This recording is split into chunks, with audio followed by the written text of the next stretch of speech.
A very good morning to all. मैं doctor Anuradha Prasad, associate professor, Sundarwati महिला महाविद्यालय JMBU के राजनीति विज्ञान विभाग से हूँ। मैंने अपने व्याख्यान श्रृंखलाओं में राजनीति विज्ञान के विभिन्न कंसेप्ट्स को और विचारधाराओं को आपको समझाने की कोशिश की है। उसी श्रृंखला को आगे बढ़ाते हुए आज मैं आप लोगों को एक नई विचारधारा लोकतांत्रिक समाजवाद के विषय में बताने जा रही हूँ। लोकतांत्रिक समाजवाद क्या है? लोकतांत्रिक समाजवाद की क्या क्या विशेषताएं हैं? लोकतांत्रिक समाजवाद के क्या क्या साधन हैं? लोकतांत्रिक समाजवाद के पक्ष में और विपक्ष में क्या क्या तर्क दिए जाते हैं? उसकी क्या क्या आलोचनाएं की जाती हैं?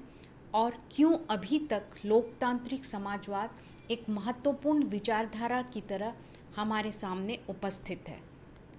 इन सारी बातों का विश्लेषण आज मैं अपने व्याख्यान में करने जा रही हूँ। अब हम लोकतांत्रिक समाजवाद की परिभाषा से शुरुआत करते हैं। लोकतांत्रिक समाजवाद 20वीं शताब्दी का एक प्रभावशाली दर्शन है। इसे राज्य समाजवाद या समष्टिवाद के नाम से भी जाना जाता है। लोकतांत्रिक समाजवाद का उद्देश्य ऐसे समाज की स्थापना करना है जिसमें व्यक्ति की अपेक्षा समाज को अधिक महत्व प्रदान किया जाए। आर्थिक क्षेत्र में पूंजीवाद, सामंतवाद आदि शोषण की प्रथाओं का अंत किया जाए। आर्थिक प्रतियोगिता की भावना को रोका जाए।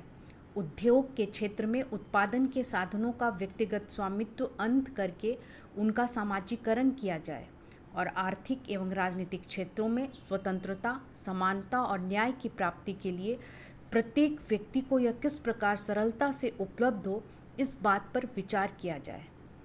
इसीलिए इसे लोकतांत्रिक समाजवाद कहा जाता है। इनसाइक्लोपीडिया ब्रिटेनिका में समाजवाद की परिभाषा देते हुए कहा गया है, यह वह सिद्धांत या नीति है जो एक केंद्रीय लोकतंत्रात्मक सत्ता के कार्यकलापों द्वारा वर्तमान पद्धति की अपेक्षा संपत्ति की श्रेष्ठतम वितरण प्रणाली तथा उसी के अधीन श्रेष्ठतर उत्पादन प्रणाली को उपलब्ध करना अपना लक्ष्य मानती है।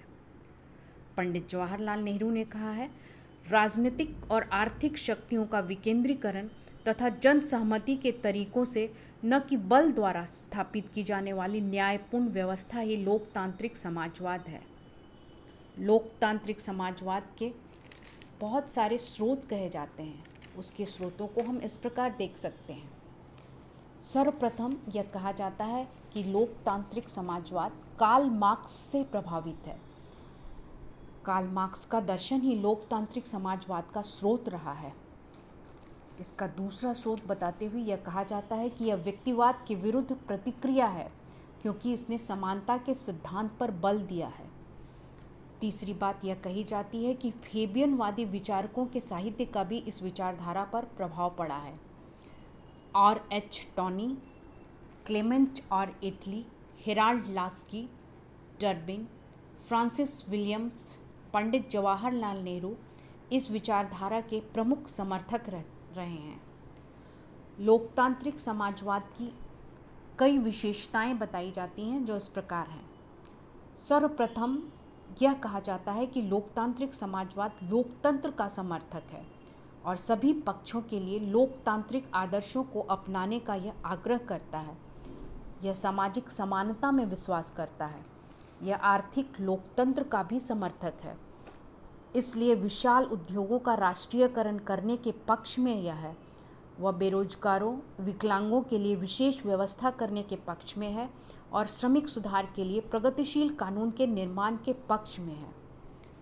दूसरी महत्वपूर्ण विशेषता लोकतांत्रिक समाजवाद की बताते हुए यह कहा जाता है कि यह सामाजिक स्वामित्व में आस्था रखता है। यह भूमि, खनिज संपदा और उद्योग धंधों पर संपूर्ण समाज का स्वामित्व चाहता है। इसका यह मानना है कि प्राकृतिक साधनों पर व्यक्तिगत स्वामित्व के स्थान पर राजकीय स्वामित्व होना चाहिए ताकि उनका प्रयोग सामाजिक लाभ के लिए किया जा सके। अर्थात मनुष्य में व्यक्तिगत स्वार्थ की भावना के स्थान पर समाज सेवा की भावना का संचार होना चाहिए, तभी समाज से विषमता हट सकती है। लोकतांत्रिक समाजवाद राज्य के स्वरूप में परिवर्तन चाहता है।